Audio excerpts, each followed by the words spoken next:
Today, China stands as one of the most powerful nations in the world, its economy vast, its technology ambitious, and its influence felt across every continent.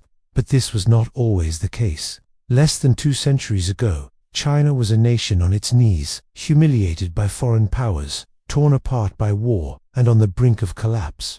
The story of China is not simply one of rise, it is a story of survival, of a civilization that endured humiliation, rebellion, famine, and foreign conquest, only to emerge stronger than ever.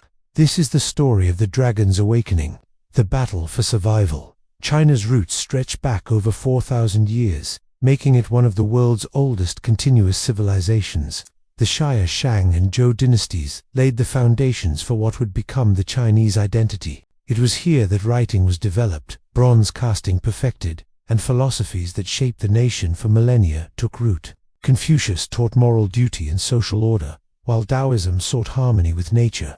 Even in its earliest days, China saw itself as the Middle Kingdom, the center of civilization, surrounded by a world of outsiders. These ancient beliefs, values, and innovations would shape Chinese culture and provide the resilience it would later need to survive centuries of turmoil.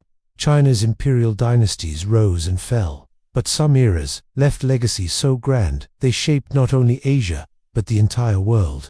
The Han dynasty expanded China's borders and opened the legendary Silk Road, linking East and West in trade and culture. The Tang dynasty became a golden age of poetry, art, and diplomacy, with Chang'an as one of the greatest cities on earth. The Song dynasty brought innovation in gunpowder, the compass, paper money, and remarkable advances in science and engineering.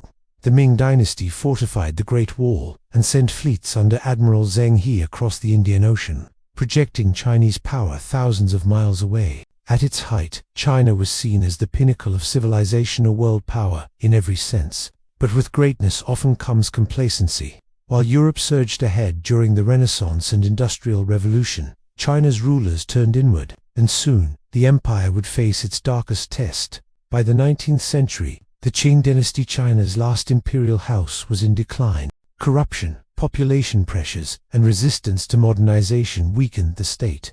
Then came the Opium Wars. Western powers, led by Britain, forced opium into China, and when the Qing resisted, China's armies were crushed.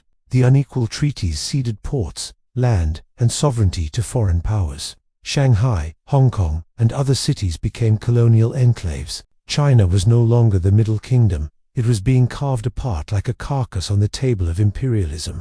Rebellions erupted: the Taiping Rebellion, costing tens of millions of lives, and the Boxer Rebellion, a desperate attempt to expel foreigners. Then came humiliation at the hands of Japan, once considered a younger brother to Chinese civilization. In the Sino-Japanese War of 1894, China was decisively defeated. This period is remembered as the century of humiliation, a time when survival itself was in question. In 1911, the Qing dynasty finally collapsed, ending over 2,000 years of imperial rule. The Republic of China was born, but instead of unity, chaos followed. The nation fragmented into warlord states. Competing visions battled for the soul of China. Chiang Kai-shek's nationalists seeking modernization, and Mao Zedong's communists promising revolution. Then came the darkest storm: Japan's invasion in the 1930s. The brutal occupation brought horrors such as the Nanjing Massacre, where hundreds of thousands were slaughtered. China, though fractured, endured years of resistance, fighting alongside the Allies in World War II. But when the war ended, civil war returned. By 1949, the communists emerged victorious.